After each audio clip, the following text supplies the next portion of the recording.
Hello, everyone. Welcome to the weekend edition of the Wrestling, a special weekend edition of the Wrestling Inc. podcast. I'm Raj Giri, joined by Chris Featherstone and Jesse Collings. Guys, how are you guys doing tonight? Doing well, doing well. Shocked. Talk about the undisputed era, ladies and gentlemen. The UFC, Khabib has shocked the system. Yeah, it was a wild ending to probably the biggest. Actually, it's definitely the biggest UFC pay-per-view of all time. So let's get into that real quick, and then we'll go into Super Showdown, and then cover the rest of the UFC card. But uh, Khabib Nurmagomedov, I'll just keep calling him Khabib because I have the hardest time saying his last name. But Khabib defeated Conor McGregor tonight at UFC 229 via neck crank in fourth round by submission.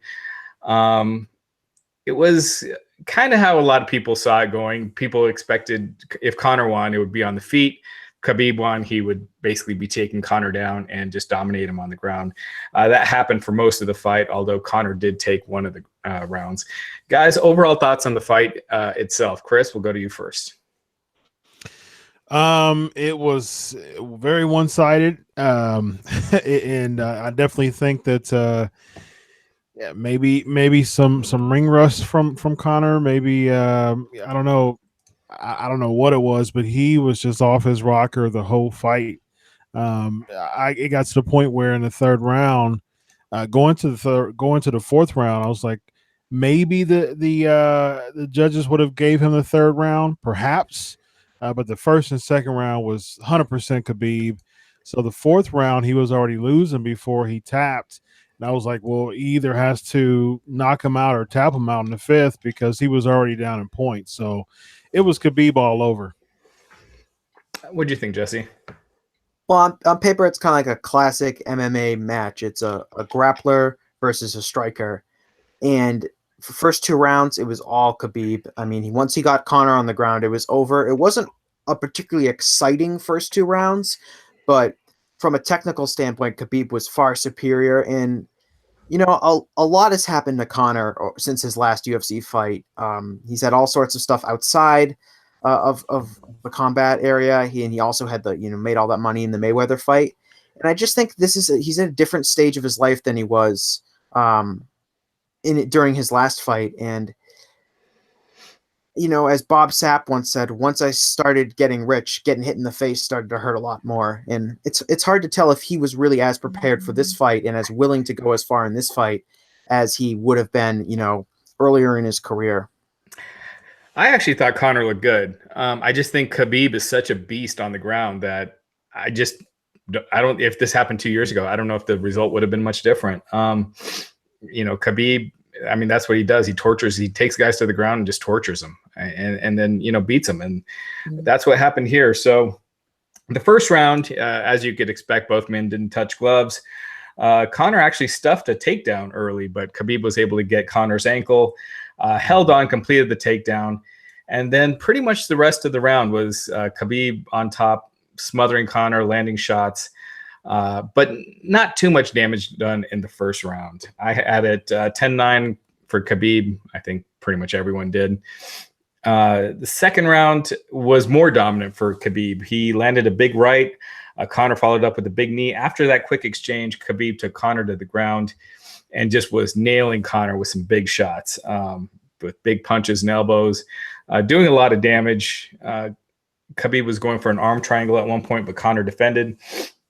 Conor did manage to get back to his feet with about 40 seconds left, but Khabib had Conor pressed against the cage. And then Conor hit some elbows that didn't do too much damage. So I actually had it a 10-8 for Khabib. How'd you guys have it up to this point? I had the first two. Yeah, I had it 10-9 first, 10-8 seconds.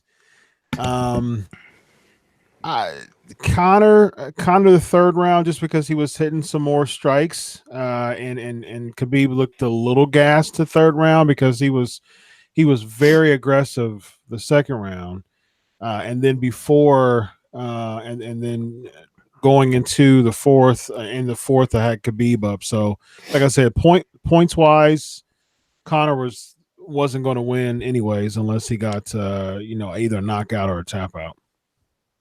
Yeah, definitely the third round, Khabib looked a little slower. Conor was landing some big shots early on, stuffed a takedown. Khabib hit a big right, but Conor stuffed a couple of takedowns here. Hit a big uppercut, got the better of the exchanges on the feet. Khabib was able to trip Conor at one point, but Conor quickly got to his feet. And Conor in this round a few times was grabbing Khabib's glove, which is an illegal move. You're not supposed to do that. And Khabib was complaining to the ref about it. But this was the one round I had for McGregor. I thought he won this. And then, the next round, the championship rounds, round 4, Conor got some big shots early, but Khabib was able to trip Conor, take him down the ground.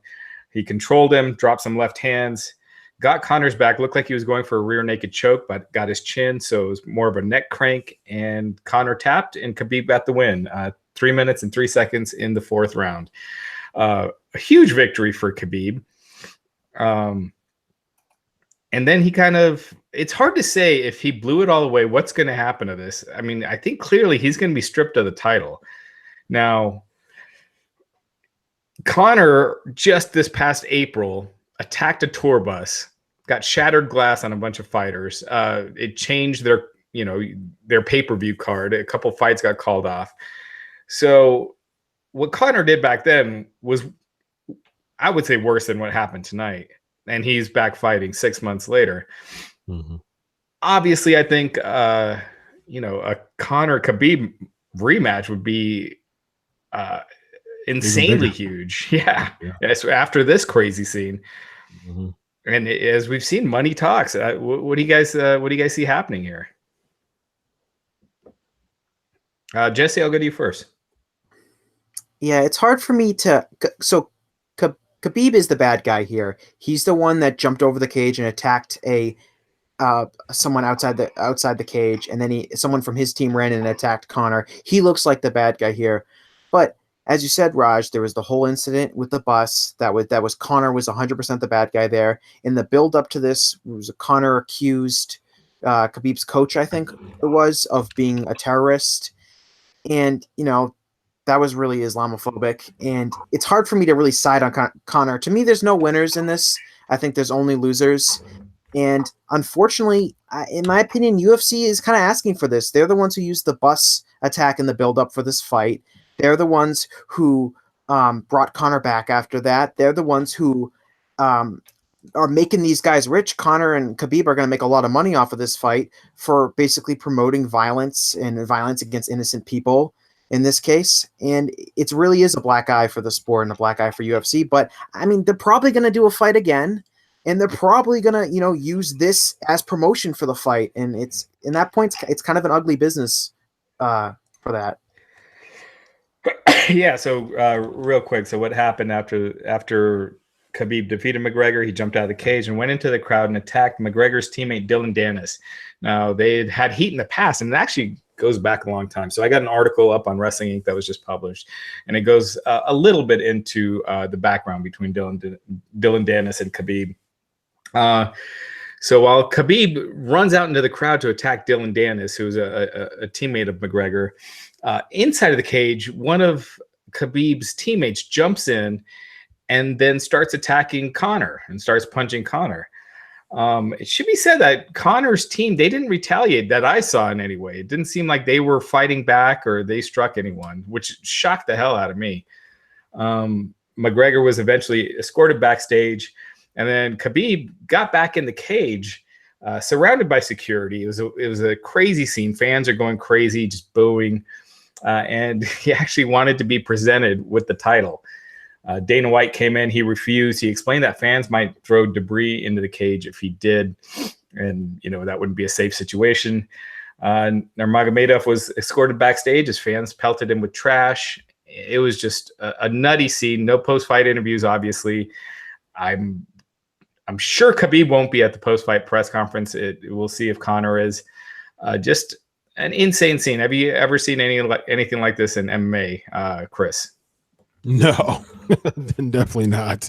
I've seen, a heated exchange of words, that's for sure, but not some, not some crazy attack on the outside, and then after that, somebody jumped into the cage and stole Connor a few times, and I didn't even know who that was, and then he had to be, restrained. So there was all types of fights going on. It was probably like 3 or 4 different fights in different areas that was going on, and so Dana White's got a lot of damage control to do with this, and I'd imagine Khabib being stripped, and it's like, you just had your biggest win ever, and you allow your feelings to get in the way of basically tainting it from fighting somebody outside of the cage. So, it's one of those things, man. Was it really worth it at the end? And I'm sure the answer unanimously is no. Yeah, Jesse, your thoughts. I agree in the sense that if Khabib wanted revenge, well, basically kicking Connor's ass for 4 rounds and beating him was the best type of revenge. But that's easy for me to say. It's not as easy for me to say that, put yourself in Khabib's shoes, being on that bus, Connor, being out of control, Connor accusing your coach of being a terrorist on 9/11. And, it goes back into, religious issues and political issues, particularly with Khabib being from Dagestan. It's a whole mess. And it's easy for me to be like, oh, well, Khabib shouldn't have done that, because obviously he shouldn't have. But it's really difficult for me to really put myself in his shoes and think, well, I don't know how I'd react in that situation if I was that mad at this guy and, beating him wasn't nearly enough. And it's a really difficult situation for me to assess, but I think overall, it's the overall sentiment is it's just ugly for the sport. Everything about it's ugly. Yeah. So apparently 3 members of Khabib's team were arrested, and according to Dana White. So there you have it. All right. Well, from that to Super Showdown. Great segue. Yeah, and we'll come back to covering UFC 229, the rest of the card after. But Chris, why don't you take it over from here? All right. Well, the land down under, Melbourne, Australia, 5 a.m. Eastern time, and 2 p.m. Pacific. It was the Super Showdown, billed as the last time ever between the Undertaker and Triple H. We'll just go just overall thoughts first, just before we go into match by match. Raj, what are your overall thoughts on the show? I thought it was a fun show. I liked it. People call it a glorified house show. You don't have Undertaker and Shawn Michaels and John Cena in a house show, but I do understand what they mean, because you have this giant stadium show, so you expect things of more importance to happen, and it didn't really. But I think just with the atmosphere and everything, I liked it. Jesse, I thought it was pretty easy to watch. I didn't think it was like a great show, but I thought it was decent. There were some parts of it that I thought were pretty poor, but other parts I thought there were several really strong matches, and it was easy to watch. So, I don't think it felt like a SummerSlam or obviously not WrestleMania or SummerSlam or Royal Rumble or one of kind of like the secondary pay-per-views. It did kind of feel like a regular pay-per-view show in a big stadium. But overall, I thought it was a really easy to watch show. Can't really complain overall about that much about it. Yeah. It was a bit slow to me. It didn't connect very well to me. It was decent. I love the big show feel, and I'm glad that Melbourne was able to have a show. So there was some good, some bad, but overall, I just think it was like a glorified house show, to be honest. So we'll go match by match. We'll go to New Day versus The Bar. The ending was a bit anticlimactic because they usually do like the up down down or the midnight midnight ride Midnight Hour. Yeah, that's what it's called. Midnight Hour. So they did like a backstabber coup de grace combination, and they actually got the finish. Jesse, what are your thoughts on the move and the overall match and the finish? Thought it was a fine opener. Got the crowd going. Good action. It was the first of many, many tag team matches on this show, and I thought it was good. I always respect the New Day. I respect how long they've been around and still are basically still getting over, still selling merchandise, still doing a really good job. So solid opening. Yep. Raj? Yeah, I thought it was fine. Is it worth waking up at 3 a.m. in the morning for here in Colorado? I don't know about that, but it was fine. I just think so. Sheamus and Cesaro haven't won a match on pay-per-view since they dropped the titles at WrestleMania. Did you guys know that? Yeah, there was some somewhere I saw that statistic. Well, they weren't on the show for weeks when they got drafted to SmackDown. So yeah, I feel like it's time to break them up. You think so? Yeah, I think this cold streak. You can start pushing them again, but I just feel like it's kind of done. And they're two strong singles guys, so they could add a lot of depth to SmackDown. So I feel like it's time for them to go their separate ways. I think that was the only thing about that though is that Cesaro, although he's a fantastic in-ring guy, he never had that type of charisma to really take him to the next level when it comes to being a top guy. And I think Sheamus did. Of course, his resume speaks for itself, but even when Cesaro was a Heyman guy, it just flopped. So yeah, that didn't fit. I don't think they ever pushed Cesaro like really hard. Like they gave him a little bit of a gimmick. They made him the Heyman guy, but then he wasn't a Heyman guy. If you remember, he started getting the giant swing over, and WWE, I believe, told him to stop doing the giant swing because he's supposed to be a heel, and that was getting a babyface reaction. So he kind of stopped doing it, and then he brought it back later. I don't think he's ever really gotten the serious big-time push. Like, this is what a top guy is. So I understand he does not have that outwardly charisma that you would like to see in a top name, but I also don't think he's really gotten the right opportunity for him. Yeah, I don't. To your point, Chris, I don't see him as the guy. I don't see him as a long-term world champion, but I could see him in that mix as a kind of a utility guy. So, yeah. He was at one point getting super over. I think people forget, when he won was it WrestleMania 31? He won the Battle Royal. I think 30 was the first one because he was the first champion, right? Or he's the first. Yeah, one. It was 30. It was 30. It was in New Orleans. Big Show won in California at 31. Okay, you're right. Yeah. So at WrestleMania 30, then the next night on Raw, Hulk Hogan kind of endorsed him. They were doing this big push, and then they just randomly paired with him with Paul Heyman when Cesaro was getting over as a babyface, and it just kind of went downhill after that. So I think there's more you could do with Cesaro. So I'd like to see that. I'd like to see Big E kind of.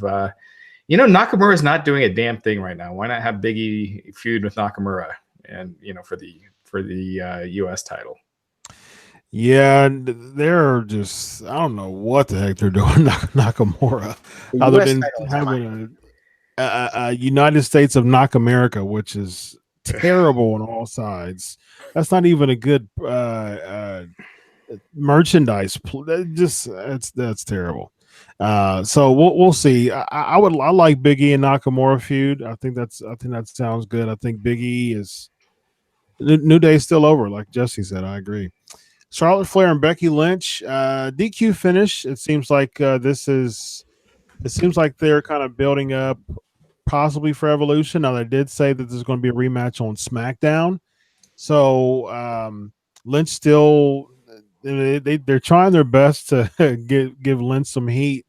The Melbourne crowd, she got heat a little bit, but for the most part, she was getting cheered. And to be honest, would like your thoughts on this, Raj. Because they're doing a poor job really booking Becky as a heel, Charlotte's caught in the crossfires of I'm being booked as a face, but I'm getting booed by the fans. So that doesn't really help my character overall. What are your thoughts on that, Raj? I think, but in this case, it kind of is helping her, right? Like Becky is more over than she ever has been. Well, Charlotte, I'm saying Charlotte is not helping Charlotte. Yeah. Charlotte's kind of in limbo, but it's fine. She's been pushed forever. I think it's good that they're going this way with Becky now. My thing is, and I really like this match until the finish. I thought if you don't have a real finish in mind, if that's your ultimate goal is just a throwaway match just to keep it going, why do it? You could have Becky wrestle anyone else. You could have had Charlotte, say that she's going to use a rematch clause at Evolution, so you don't just give away, just don't throw away the match right away. Because the more you do it, the more you dilute it each time. So I thought there was no reason to do this here. You got no finish. It was just ultimately it turns into a waste of time when you just do a DQ finish like that. The heel DQ finish. Okay with the DQ finish? The heel DQ finish is like a good idea when it's done rarely, but I feel like WWE just does it too much as a way to get out of having to do a real finish for a match. And I feel like Raj says you dilute it and it ends up coming across really flat. Like if you did it once every 6 months or once every year, it would really work. It would be an effective way to get heat on someone.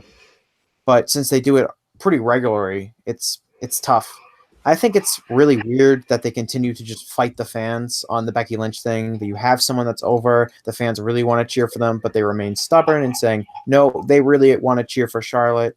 Becky's the heel. This is how we're booking it. It's so absurd to me that you would just throw away someone that's organically over like Becky because it's not part of the plan or whatever. Yeah, I do agree, but I also think if WWE did start booking Becky as the way they usually book baby faces, it might hurt her. So, because they don't book baby faces very well on the women's side, and the lines and the way they script them, it's usually not the best. So, so you think it's actually better for her to be a baby? For her baby face character is actually better that she's a heel. Absolutely, I think what they're doing right now is working the best. I think you're actually right, Raj. I just think that we're agreeing on that. It's just a completely absurd thing to be talking about. Right, yeah. We're agreeing on it because WWE doesn't book baby faces that well. So I think, that as long as she's not teaming with other heels and doesn't try running down the crowd and just keeps this edge to her, I think this is the most effective and interesting she's ever been. I think her promos are different than any in the company right now because they're not cheesy comedy like we were just talking about Nakamura. Now he's doing that Nakamerica stuff, and it's just this weird campy comedy that they kind of throw to too many guys that makes them all feel like mid-carders. Yeah. Excuse me. And so she feels special. Mid-carders make you cough, Raj. Wow. I know. It's too many right now. Yeah, I agree. I think this is Becky's highlight for sure. I definitely think that if they book her as an Austin style baby face, I think that'll work. Just kind of no nonsense, coming in face or heel, just giving everybody Bexploders. That would just be that. I think that would be even more over with the crowd. So we'll see. I think so far so good with Becky. And I think my WWE math, I think it was in full effect tonight, right? I think I remember this morning. I think everyone who lost or had the better of the other guy lost tonight. You know what I mean? Like Daniel Bryan lost on SmackDown, so he won tonight. I think up and down, the Bar took out the New Day on SmackDown. They lost tonight. And I think up and down, that's how it was, unless I'm missing something. I think didn't Rousey win a singles match on Raw? Or maybe that was a couple weeks ago. Yeah, she beat Ruby Riott, didn't she? I'm forgetting. Yeah, because I was upset that Ruby, she kept getting the advantage on Ronda Rousey like throughout the entire match. It was a long match, and it was a long match, and Ruby Riott just kept beating up on Rousey, which I don't like. So yeah, and Rousey and the Bellas won, but we'll talk about that here in just a few. So John Cena, and his looking more and more like Mark Wahlberg, comes out with Bobby Lashley and defeats Elias and Kevin Owens. Well, first of all, there's a part of me that still want Elias and Kevin Owens to team up because I absolutely love their heel heat. I love the whole Seattle thing. It was absolutely fantastic. That's what should happen to heels. Heels should get booed like tremendously. And that's what happened with them. So, Roz, do you think that they should stay as a team and get that cheap heat?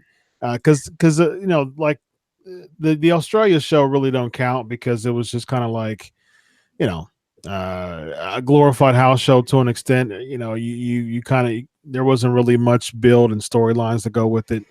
What are your thoughts on Kevin Owens and Elias? Cena's going to be gone. He's going back to China, I believe. So where do they go? I do like them together. I do think they're entertaining. As far as the heel heat, they do it well. But it's also that local sports heel heat that they've been doing in wrestling forever. And to the vast majority of people watching at home, we're not going to get that upset about Seattle not having the Supersonics, right? Like 95% of the people watching that show. So you're watching 10 minutes of booing for something you don't really care about. Whereas if you're getting heel heat, like for an action that's so dastardly that everyone that's watching is upset, that's more effective as opposed to you ran down the local sports team and that particular crowd ended up getting upset. But if you do that every single week, though, I think that's the gimmick. I think because if he just comes in and if they just come in and rip the Broncos, they have been doing that. I mean, I'm in Ohio. I'm a diehard Buckeyes fan. We would just boo them out the arena if they rip Ohio State. And so I think if you do that every week, that's the gimmick. Just making the crowd boo them like crazy. And I think it gets to the point where it'll get to the point that even before they rib them, they'll just get booed. Yeah, but it's not real heel heat. You know what I mean? It's like entertaining heel heat. It's like, they ran down our sports team, but you're not really mad at them and want to see them lose, as opposed to when like Khabib right now, right? Like that's heel heat. That's missing in wrestling. I'd love to see that, but I agree. Yeah. Anyway, Jesse, I don't really like Elias. I don't really understand why he's very popular. I think he's okay in his segments. I think he's kind of a bad wrestler. I'm not a huge fan of his gimmick. I understand that there are a lot of people out there that are fans, and that's cool.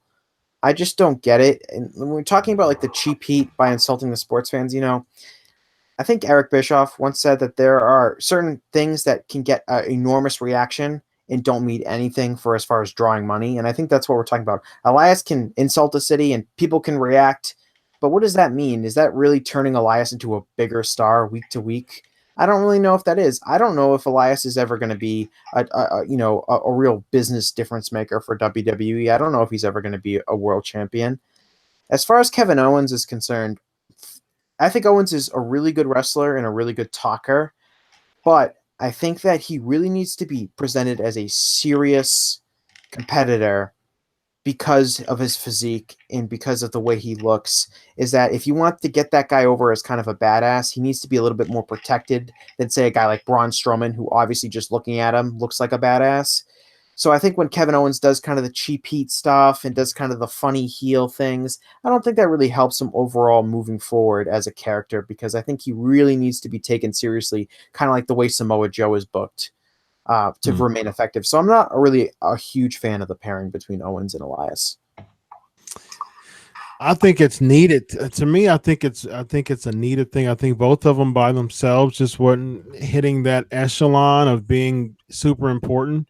And I think they work well together, to be honest. I think because Elias getting the cheap heat wasn't as effective as him and Owens just kind of double teaming on the ground. I understand. I'm a traditionalist like you, Raj, when it comes to old school wrestling and good, really just slash your tires type of heat. You know what I mean? But at this point, seeing that chorus of boos is way better for me than to see some type, half the crowd cheering, half the crowd booing, which in essence I don't think helps the character at all. So we'll see where it goes. So Cena's sixth move of doom, the Iron Fist, and whatever official terminology Corey Graves gave it. I saw him do it at a house show, about a month or two back. But this is the first time he's done it live. Raj, was this a disgrace to the pro wrestling business? I thought it just looked like a little flick of the wrist. I thought it looked terrible, but it's Cena. You know, he can get away with it. He's a superstar. Now, you mentioned him looking more like Marky Mark. I think a lot of people are thinking it's JBL, like a 40-year-old JBL. Probably a combination of JBL and Marky Mark. Yeah. Yeah. Jesse, you're big on New Japan and just good wrestling, good quality wrestling. Does Cena make you really upset?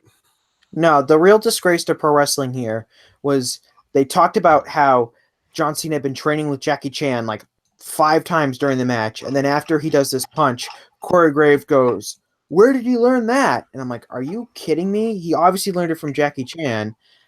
Commentary is the WWE commentating is horrendous every single week, and it never gets better. And it was terrible again tonight, or this morning, I guess, or yesterday morning, I guess. And it was rough. I don't care. It's a stupid move. The 5 knuckle shuffle is a stupid move. The people's elbow is a stupid move. Wrestling's full of stupid moves. It's fine.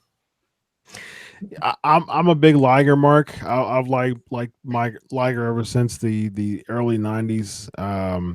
He does the Shote, and that really doesn't do much. You know what I mean? He's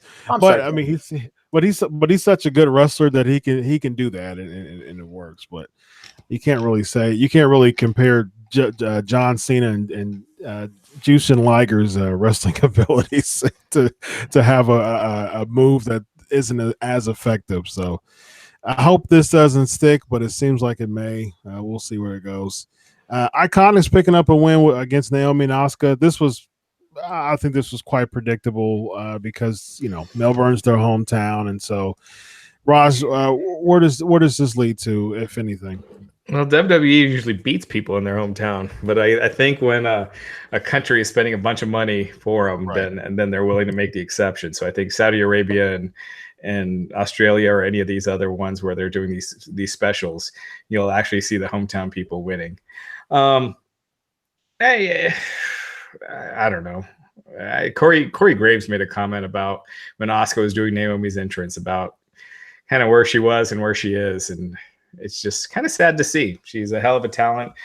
Ronda, I just feel like they're completely pissing her away, her star power.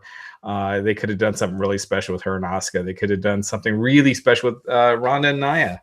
And it was just kind of a gone, here today, gone tomorrow kind of thing with Nia. And she's stuck with these 6-man tags. She's never felt like less of a star in the time that I've been following her as she does right now. Like I feel like they've made her the biggest star in the company by far, is just there. And that's very telling. Now, is it a matter of, and I've heard of people being a victim of this. Is it just a matter, and I've interviewed plenty of people WWE who's felt victim of this. Is it just a matter, as far as us is concerned, as Vince just saying, I don't see much in her anymore, and just kind of derailing her and booking her accordingly? No, I think this is just how they know how to book women. And every now and then they'll stumble on something like Becky.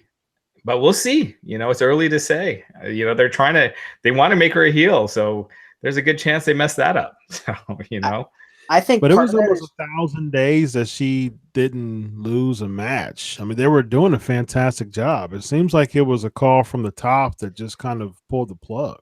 Well, what I think is the thing here is that Asuka's gimmick is that she's going to be like the really successful Asuka is unbeatable and she beats all of her opponents. And to have that gimmick, you really have to be the top women in the company, or at least the top women on your brand. And in WWE's opinion, that person is Charlotte. It's not going to be Asuka. We can argue about whether they're right or wrong, but they ended up wanting to push Charlotte ahead of Asuka, which is why Charlotte won at WrestleMania, and that kind of put Asuka on ice. And she hasn't really gone back. I think it's a shame. I think she's super talented. She could be doing more. But I think that's just the way they see it, is that Asuka isn't the top star on SmackDown for the women's side. Charlotte is. So Charlotte's going to get the push, and Asuka's going to be relegated to a lesser role. Well, it's not just that. It's when you sign someone like Ronda, or when you got Steve Austin coming up, you got to pick those feuds carefully. When you got a superstar emerging, or you bring in a superstar, so you should have a few people in line and these big feuds, so you have somewhere to go. And with Ronda, they didn't have that. Asuka was already built in. They already had the undefeated streak going. They didn't have to do much. And they squandered it away. And then Charlotte loses the title 2 nights later to freaking Carmella. Yeah. The women that they're putting on top, Alexa Bliss, Carmella. Alexa, I think, is really good on the mic, but she has no credibility when she's in there with someone like Ronda, whereas someone like an Asuka has some. And Nia Jax would have, just based on her sheer size, and they could have done some really cool storylines with that could have brought in other audiences who know of Ronda, who have followed her. Ronda's pay-per-view numbers were just gigantic when she's facing people that no one knows. And they could have brought in a lot of that, and they're not. If I told, like you just mentioned, Ronda wrestling on Raw this past Monday, I forgot about that.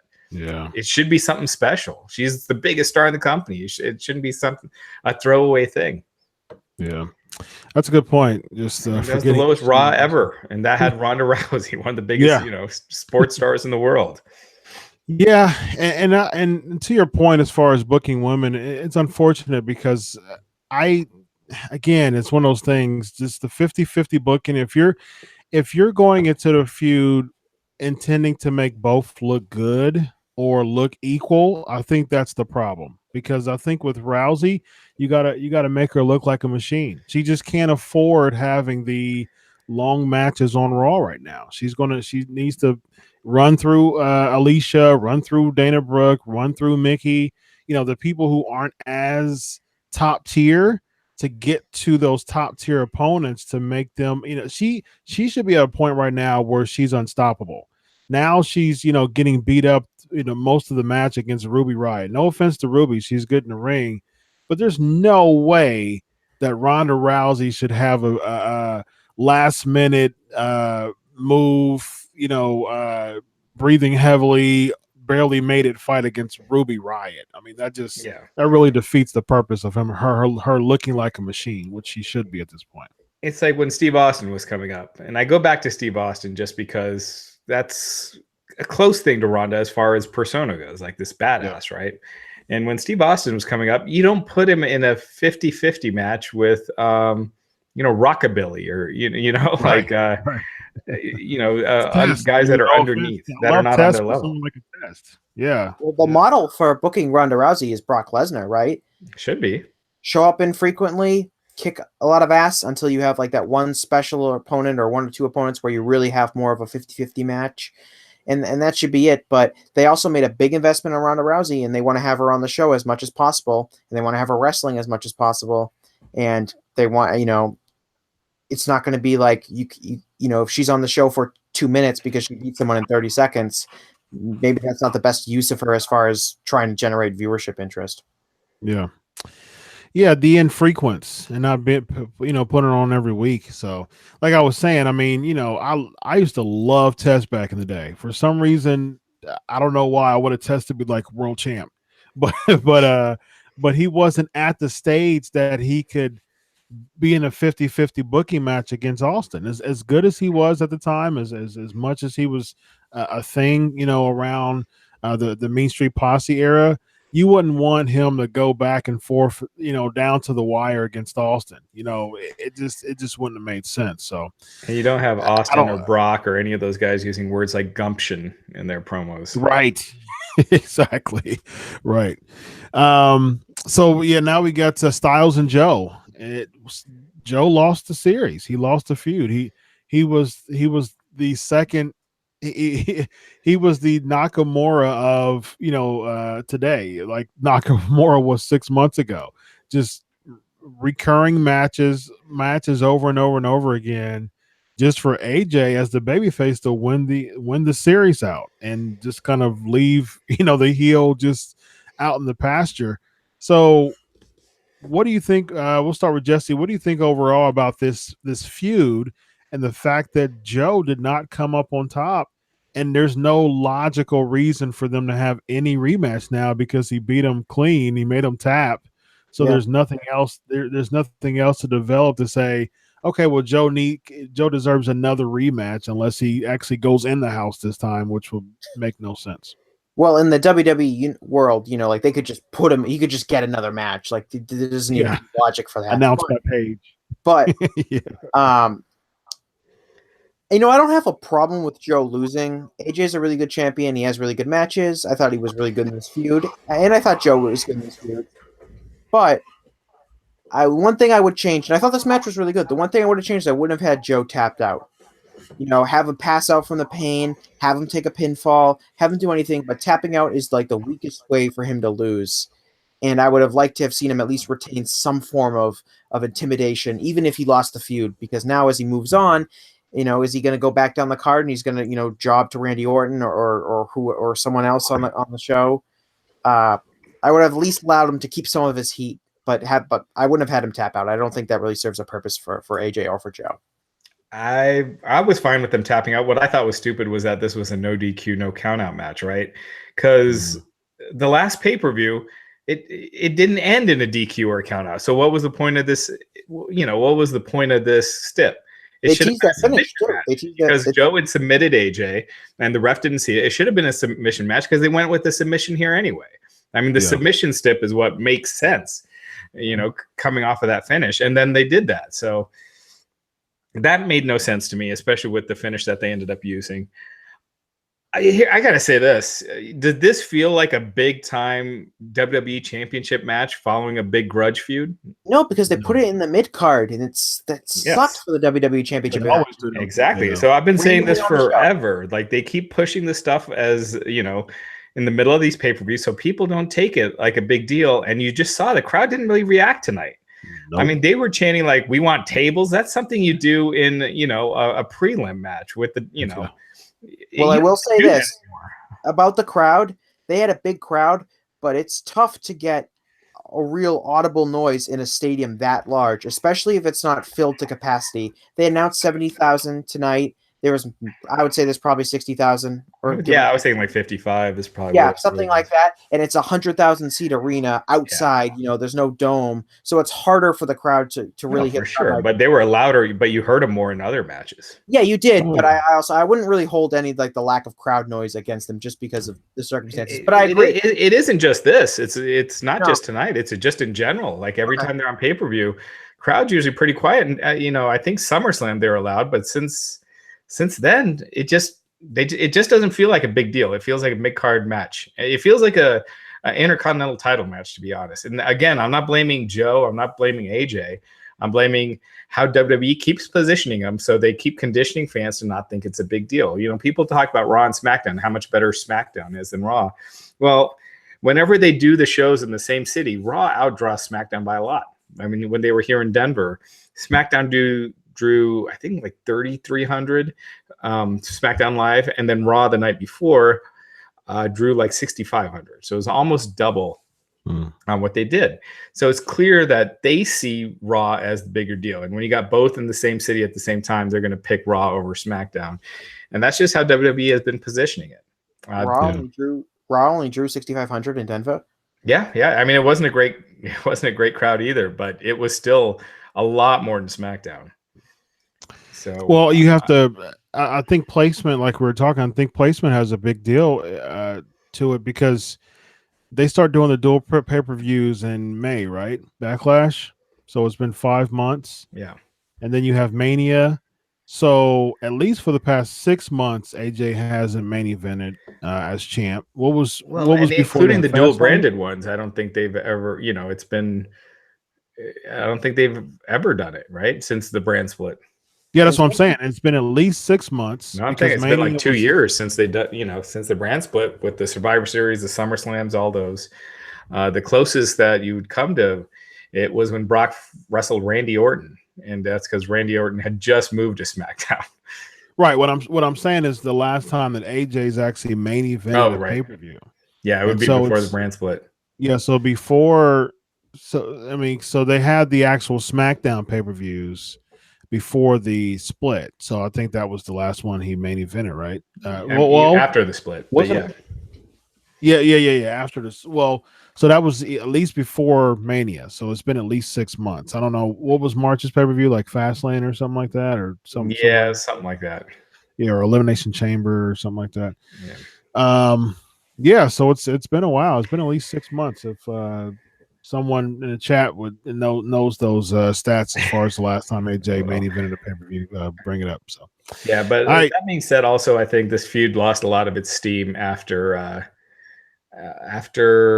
really for me where I lost it was when Samoa Joe was reading the story time book. Yeah. It wasn't like this was. It wasn't. I thought Samoa Joe did great in the delivery. This wasn't, literature for the ages as far as creativity comes in this feud. I thought it was pretty basic and just like Joe's obsessed with AJ's family for some reason, and now it's personal. And I thought that was pretty lazy booking. And I thought the guys did the best they could given the situation. It's just so comedy when Samoa Joe's doing. Again, I think if you look at real sports heat. And that's what draws the huge numbers, right? Are you going to have Conor sitting there with cheesy music, Conor McGregor sitting there with cheesy music, reading a fairy tale book, doing rhymes? No, he's going to talk smack and if he went to somebody's house, that would be gigantic. But he's not going. There's a realistic way to do it that's going to get a ton of heat, that's going to get attention. There's a right way to do it and a wrong way. They do it in this comical way. Then they have Paige saying it's the most dastardly act, which if someone's a new fan and they're watching for like one of the first times and they see that that's one of the most dastardly acts in WWE, what is this weak shit I'm watching? Yeah. I mean, the ones of us have known, like Val Venus almost had his, choppy, more dastardly acts. Brian Pillman with a gun. Yeah, Brian Pillman stole Goldust's wife, and anyway. Yeah. So it looks like Fastlane in March. I was actually there. Yeah. I was there live and I forgot.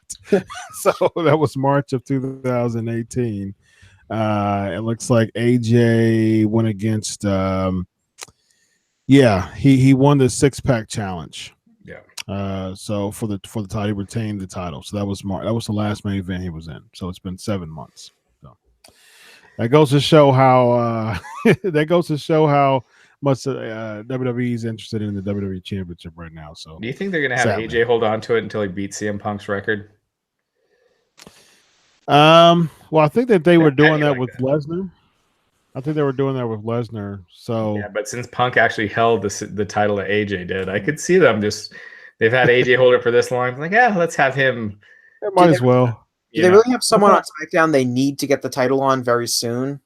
Or is it like AJ's a fine champion? He has good matches and he's popular.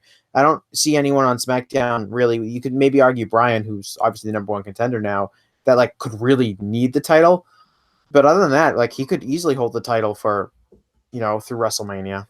Yeah, but the problem is that AJ has not elevated. I mean, again, I think we all agree that this is not AJ's fault, but AJ as champion has not elevated the championship not one iota. And I feel very strong with that. Who on SmackDown right now would do that? Absolutely, Randy Orton. I would put the title on Orton. I think that he's a great heel. I think he is probably the most exciting part of SmackDown right now as far as a standalone gimmick, singles gimmick.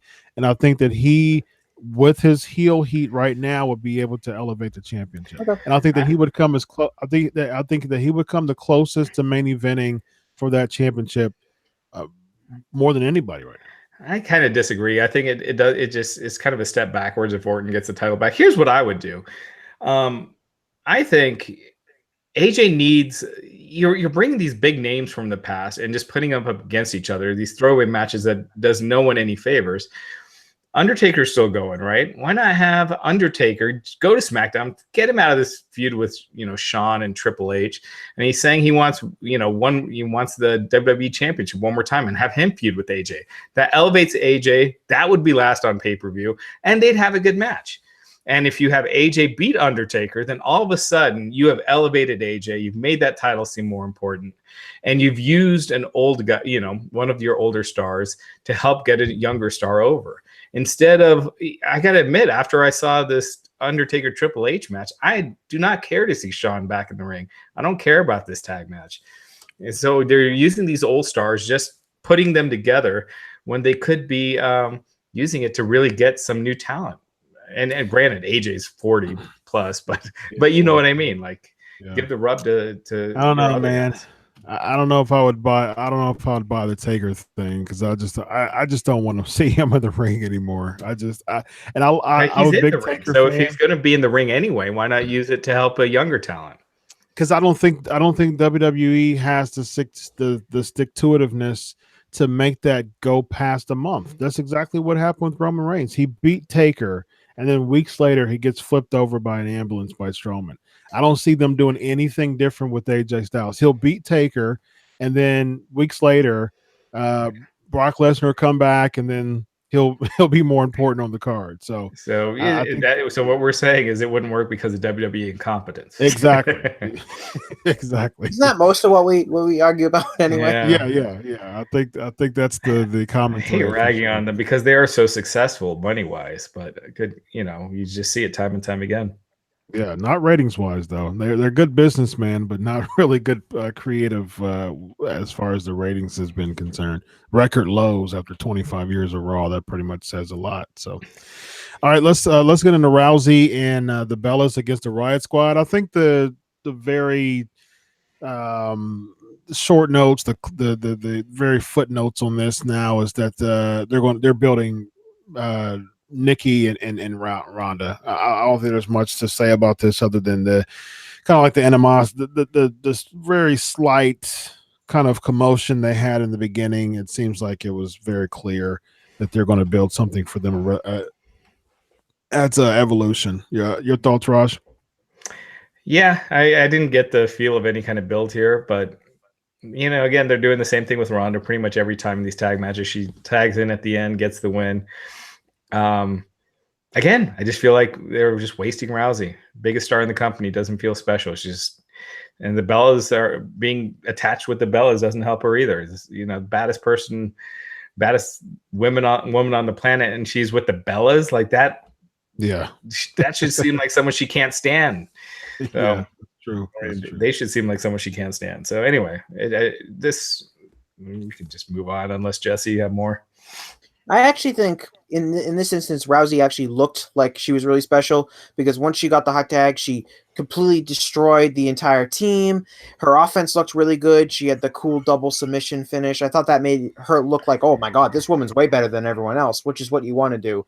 Over long term, is this going to make her a big, help keep her at that level, feuding with the Bellas, doing that? I don't know. But I thought at least tonight she looked, or again, yesterday morning, I thought she at least looked like a real big star in the match itself.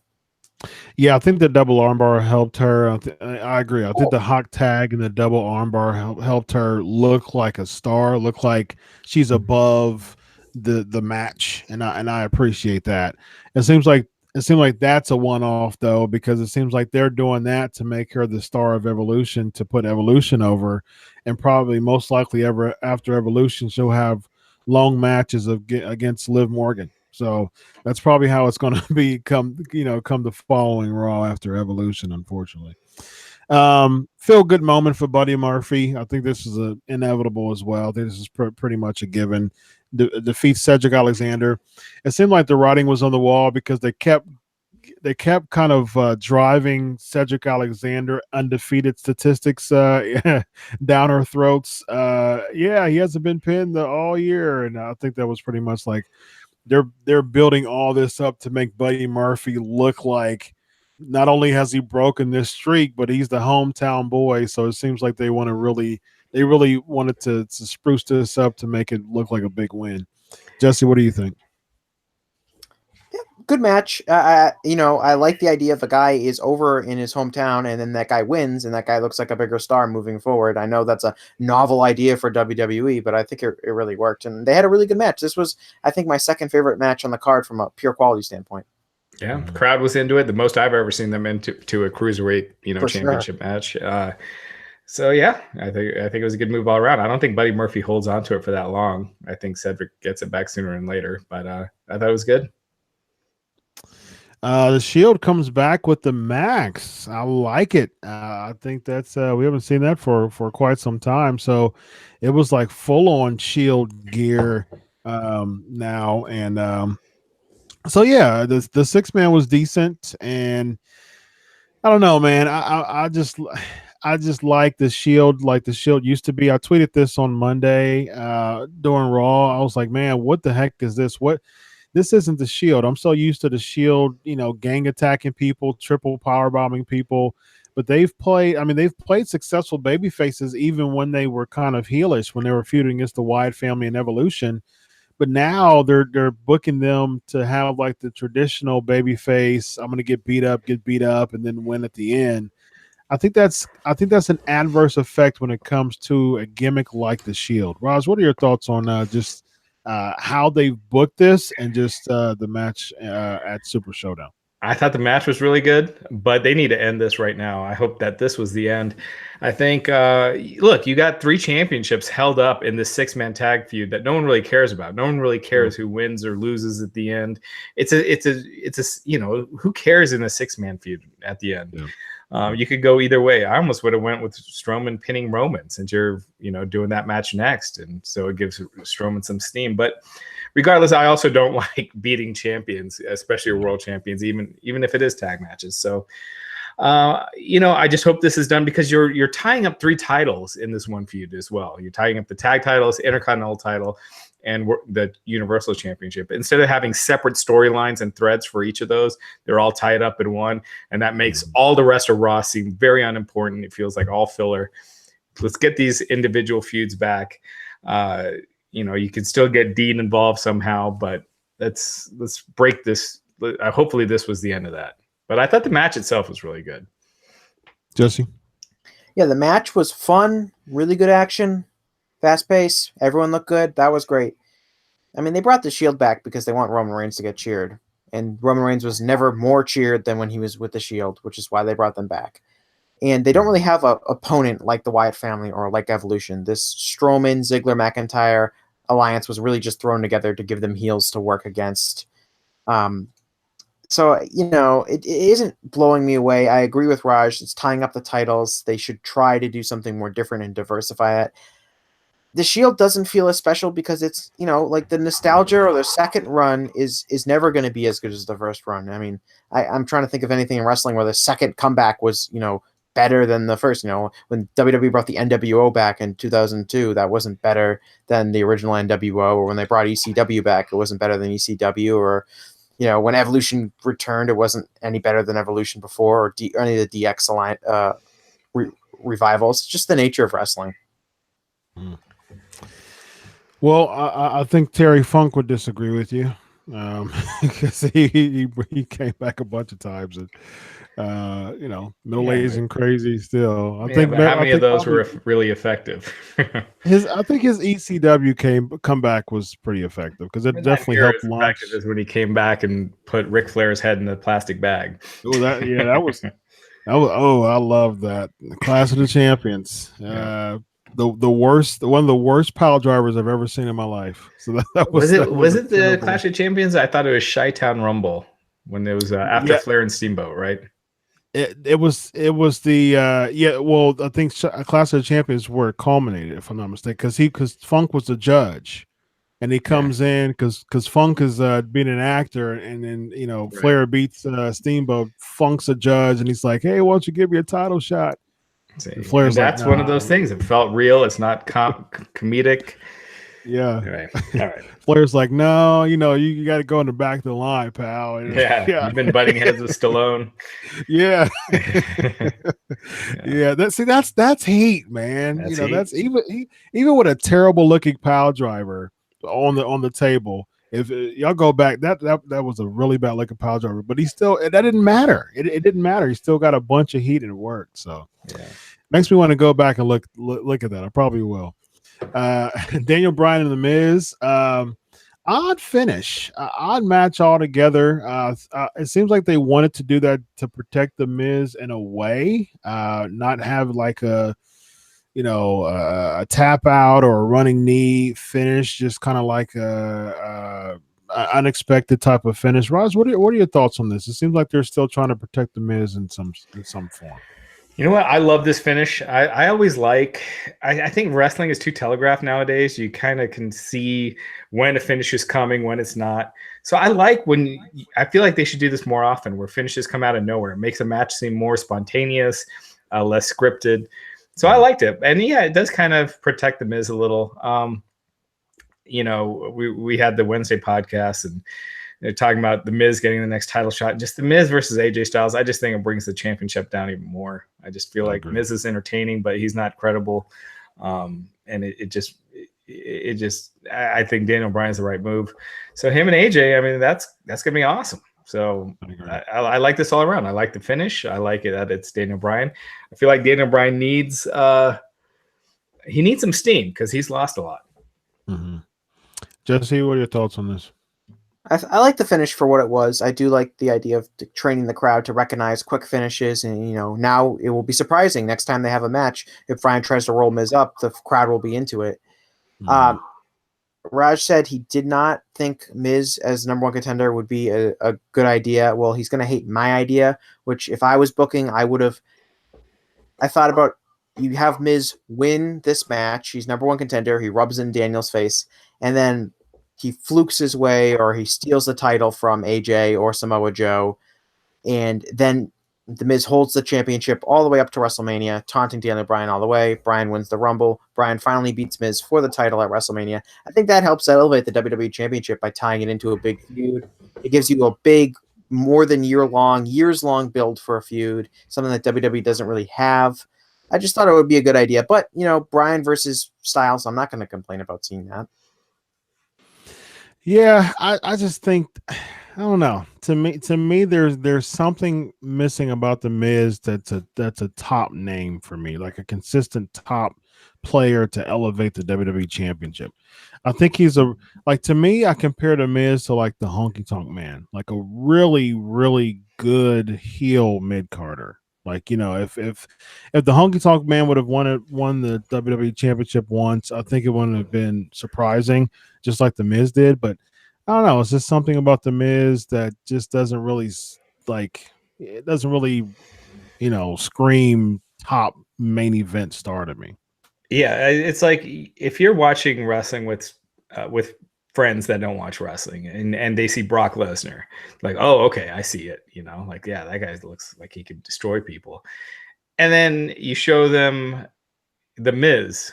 And you're like, yeah, this is the wrestling world champion. Like, what? Right. What are you guys watching? Like, this guy looks like a goof. So, yeah. Anyway. Yep. So Triple H and The Undertaker. I think, y'all, Raj, you commented on it briefly. I thought that this was way too over gimmicked. I mean, like way too over gimmicked. I think the no DQ in the beginning, it just kind of allowed them to just, take the reins off of just all the gimmicks that were involved, all the run-ins, the interferences, the weapons, the outsides, the super kicks. I mean, it was just, I understand that they want to protect The Undertaker as much as possible, but it was just way too over gimmick to me, and it just kind of took away from the match. And to me, I think it was a cluster mess, to be honest. I understand why they wanted to, make Triple H the winner of this. But what does that really prove at the end, Jesse? At the end of the day, after 20 years of feuding, Triple H is over. Triple H wins the last match ever of the feud, where it should have been over at WrestleMania 28. What does this really prove? Well, it doesn't prove anything because I'm pretty sure they're going to have a tag match next month. Right. So the idea of this being the last match is ridiculous. I really did not like this match. I thought it sucked. I thought that, there's a difference between having a slow match and you're telling a story during it and there's elements to it. And then you're having a slow match where the guys are plotting and the guys are gassed and you have all this interference and you're doing all this overbooking. And by the end of it, everyone looked like they were wrestling in molasses. And it looked bad to me. I understand why I talked to some people that really like this match. I talked to someone that said it was their favorite match of the year. And, it has big characters. The crowd was into it. They didn't have to do a lot to get a reaction. They really did simple stuff for the most part, but it just had so much interference and it had so much overbooking. And, it's guys we've all seen for years and years, and they look worse than we've ever seen them before. And it is entertaining to me. And you talked about the lowest Raw viewership in the history of Raw. Well, these guys were in the main event of that lowest rated hour in the history of Raw. So I don't know if you can even argue that these guys are really or big draws to the masses anymore. They're big draws in Australia because the Australian fans are probably never going to see these guys perform live again unless they travel to WrestleMania or something like that. But it doesn't move the needle for me at all. I'm not interested in it. It's crazy for me to, like almost everyone my age, Undertaker was like everyone's favorite wrestler growing up. And I love The Undertaker. I ranked him like 10th in my top 50 wrestlers of the last 50 years. But I don't want to see him anymore. I certainly don't want to see Triple H, who I think all of his matches are almost always horrible because they're so slow. It's terrible. I hate it right now. I really do. It takes time from the young guys. It's just really frustrates me when I see this match go 30 minutes and it's crap.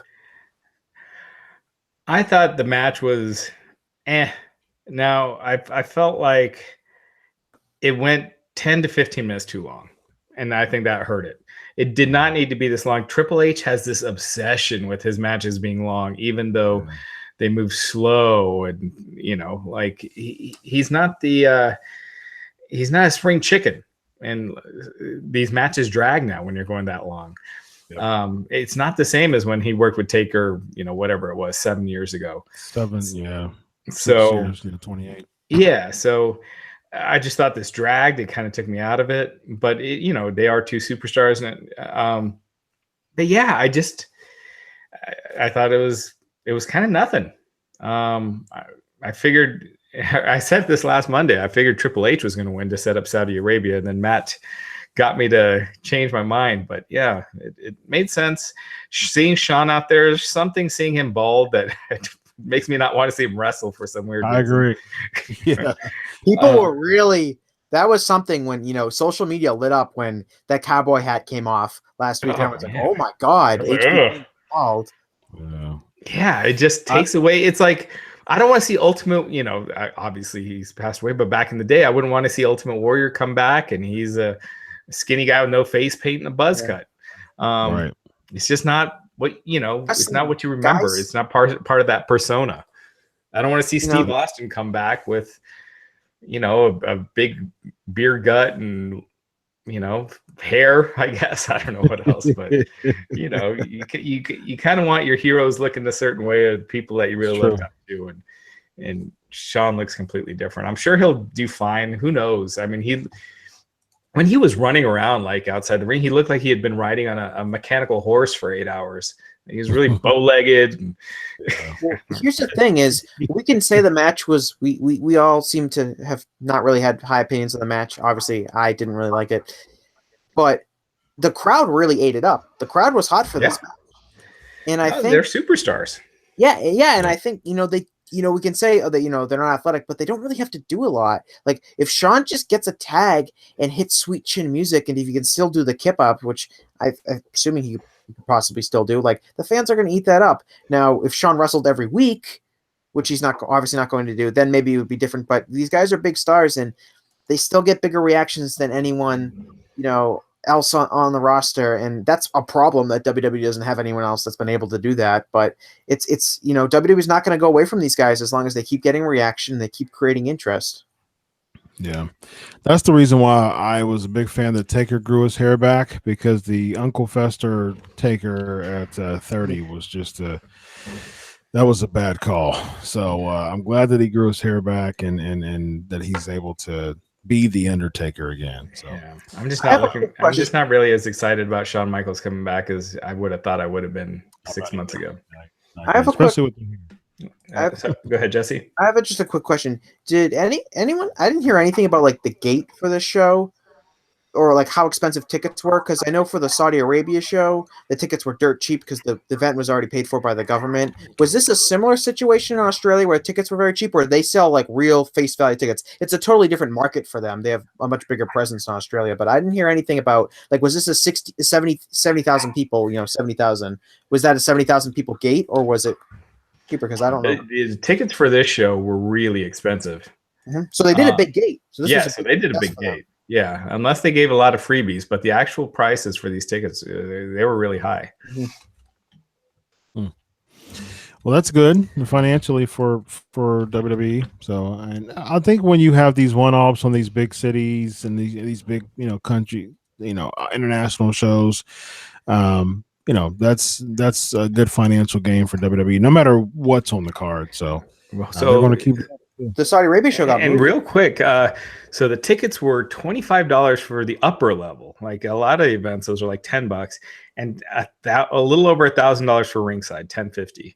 So yeah, they did not have bargain prices for this. Wow. So the announced attendance was 70,309, but that's the WWE announced attendance. They usually fudge those numbers by quite a bit. So my guess would be 55,000. Don't say that. They definitely don't. It was definitely what they said it was. Right. Yeah, just like 93,000. There was. You're not counting all the people backstage. Yeah, I don't know, man. 100 was 101 in Dallas. I was in Dallas, and I did not see any empty sections. And if that arena legitimately can hold 100,000 people, I don't know how it didn't. Well, the stage takes up a ton of but a football field takes up a ton of space, and the legit attendance, I believe, for the Dallas show was like 94,000 or something like that. Well, there's different people debating. There's some people that say the turnstiles like that they count it was like 80,000. There's no way it was only 80,000 people. I like it when people see big photos of crowds and be like, "There's no," like they show a photo of the crowd, like, "There's no way this wasn't 100,000." And it's you look at like WrestleMania 3, right? Like, so the Observer says it was 78,000. And I've always believed that number, the 78. But then they, that one aerial photo was released, and you don't see any empty sections, and there was no stage back then. It's just a small ring, and then that whole stadium was packed. Yeah. There's the stage isn't as elaborate. Yeah, I don't know. We're not going to get into it. Right. But yeah. The more of the story is a lot of people come to see WWE shows. So kudos to WWE for that. So not in Saudi Arabia. Because they moved that show from they moved that. Yeah. Do you want to transition into the kind of some few news bits? That was supposed to be a 65,000 arena, but they moved it over to a 25. Yeah, so it was supposed to be at King Saud University, or it's now going to be at King Saud University Stadium, which is 25,000 fans capacity. When they originally announced it last month, it was supposed to be at King Fahd International Stadium, which has a capacity of over 68,000. So they've gone from basically a stadium to an arena, pretty much. Not great because the ticket. I'm assuming the tickets are like the last show, where the tickets are like $5 or $10 for pricing. I'm sure they're dirt cheap. So I'm not sure if it's the case. Yeah. I mean, they haven't announced Shawn Michaels' return match yet. All they've announced so far is just the triple threat match. So I don't know if it's ticket concerns because you would think the Saudi prince would just, give them away or whatever. Cause they, that's their concern really. Yeah. Because it's a paid show. True. Any other closing thoughts on UFC, Raj? We'll just run through the results real quick. So far, as we mentioned, 3 people at Khabib's team were arrested. It makes the sport look ghetto, to say the least. Real quick, with the prelims, Tony Martin defeated Ryan LaFleur by TKO 1 minute round 3. Nick Lentz defeated Gray Maynard TKO 119 round 2. Yanni Kunitskaya defeated Alina Landsberg by unanimous decision. Scott Holtzman defeated Alan Patrick by KO at 3:42 of round 3. Aspen Ladd defeated Tanya Evinger by a TKO at 3:26 of round 1. Vincent Lecoux defeated Jalen Turner by a knockout at 3:52 of round 1. and Jussier Formiga defeated Sergio Pettis by unanimous decision. In the main card, the Karate Hottie Michelle Watterson defeat Felice Herrig by unanimous decision. That was a good fight. Derek Lewis and Alexander Volkov, 2 heavyweights. This fight was crazy. Basically, Volkov looked crisp, like he had really good striking, but Derek Lewis was that guy that could just at any minute pop out, knock you out, and that's what he did. About 80 seconds left in the fight, Volkov was winning, and then Lewis had this nice flurry and just knocked him out. Brutal ground and pound, and it was over. Definitely a slobber knocker. Yeah, that was. I mean, that was crazy. Oven St. Peru, Dominic Reyes, OSP, who once had a main event with John Jones. But Dominic Reyes looked really good. He's impressive. He's someone to keep an eye out on. He's undefeated, and he defeated OSP by unanimous decision. Tony Ferguson versus Anthony Pettis. This fight was awesome. Only went 2 rounds. Ferguson, who had knee surgery just 6 months ago, was back in there. And they were just this fight was just insane. Ferguson won both rounds, but Pettis broke his hand in the second round, and his coach Duke Rufus stopped the fight. So Tony Ferguson winning that at 5 minutes of round 2. And then, of course, Khabib Nurmagomedov and Conor McGregor. We got into that earlier. So Conor McGregor right now it's coming out. He did not press charges. So he told Dana White that he's upset about the fight itself and not the fight after the fight. So we'll keep an eye on Wrestling Inc. We'll have more on that. I'm sure. I doubt Khabib will be stripped of the title today or tomorrow, but it's got to be happening sooner than later. How important is the title though? Because everyone's going to see Khabib as the champion anyway. He's 27-0 now. He beat Conor, who was the biggest star in the division, pretty handily.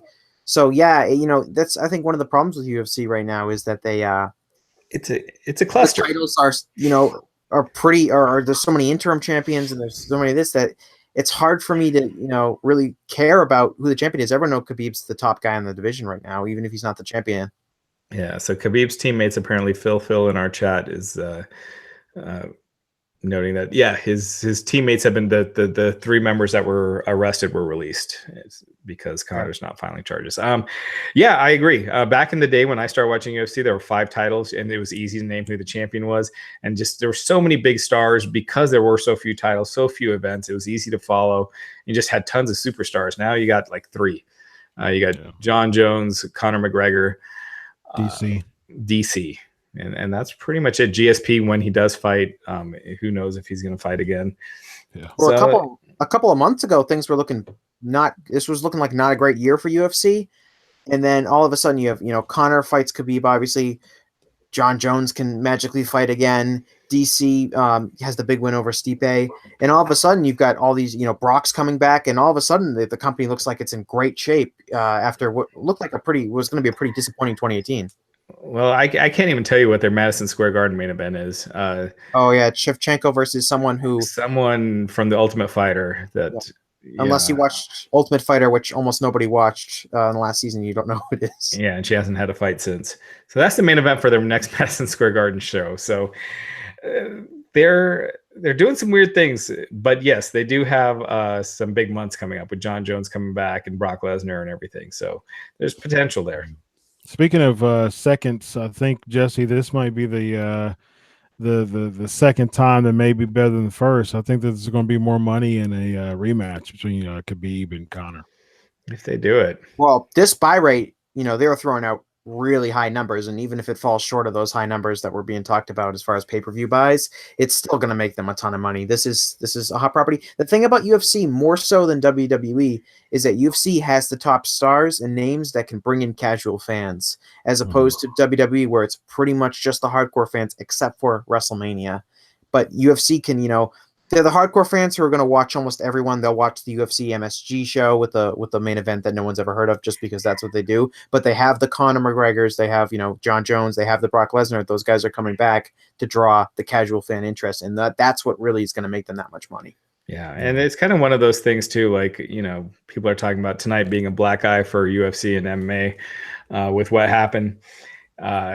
It's a bad look, but also it's going to get a ton of interest as well. Oh yeah. Absolutely. It's going to be the talk, the talk of sports media the whole next week. So the flip side of that is that you have enough of these incidents and advertisers become less interested in UFC, even though even if the viewership is there, you have a lot of these incidents where they can't feel like they can market something where guys are brawling and rioting in the stands afterwards. So it is a tricky kind of thing that they're playing.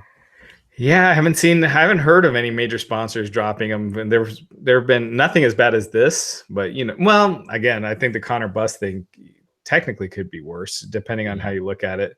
I know people are speculating that there might be riots and fights tonight in Vegas. Between all the drunk Irish fans versus all the drunk Russian fans. And yeah, it's possible. Who knows? But what Conor did, he was really bad too. That was something ridiculous, and he's fighting. What is that? Been 6 months? So we'll see. All right. Any other loose ends, Raj? I think that's it. I mean, we'll be back on Monday. On Monday, me, myself, Glenn will be back, and covering Raw. Hopefully, I'm not going to have my hopes high that they're going to start turning things around, but hopefully it's a more entertaining show. Yeah. And you can catch me at Chris Prolific Pancakes and Power Slam show every Tuesday. This will be the 341 episode. It's been over 6.5 years of this daggone thing, and people love it. So thank you for all your support. Had a live Q&A with Eric Bischoff last week on the Wrestling Inc. YouTube page, so check that out. I'll be having some more live Q&As, and I have a wrestler interview every week. So I'll be doing some more Q&As by popular request. I'll be having that more on the show, so stay tuned. Jesse, where can we find you? You can follow me on Twitter at Jesse Collings, JESSECOLLINGS. My column Views from the Turnbuckle comes out every Friday on Wrestling Inc. All righty. Sounds good. Well, ladies and gentlemen, on behalf of Raj, Jesse, I am Chris Featherstone. This has been the Wrestling Inc. podcast, post USC, post Super Showdown. Probably won't ever have that name again unless they do it in Australia once again. But it's been fun, ladies and gentlemen. On behalf of Raj, Jesse, I'm Chris. So long. Have a good night.